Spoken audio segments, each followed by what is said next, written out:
Poca vida, de Carles Cano. Jo sóc el porc, i negre o blanc, siga un marrà comú o ibèric, quan em tiren dalt del banc, cride, absolutament histèric. Veig el tall brillant del ganivet i la cua se m'entortolliga i ja s'acosta fins la meua pell. Ai, les cames se'm fan figa. Què voleu, gent remaleïda? Per què em tosteu les costelles? Què hem de voler, bèstia exquisida? El teu morro, cara i orelles, i amb els budells ben nets farem bones botifarres, chorizos, llonganissa, fuet, i ho omplirem tot de magre.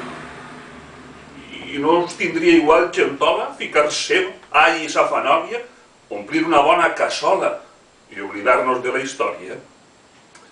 Com comparar els teus pernils, el llom, les xulles tan tendretes, tota la cansalada i el satxí amb unes tristes verduretes?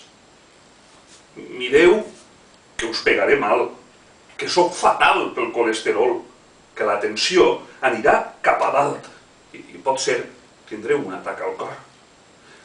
Deixa't d'estar de romanços. La sort fa temps que està tirada. Seguirem tots els passos per fer una bona fritada.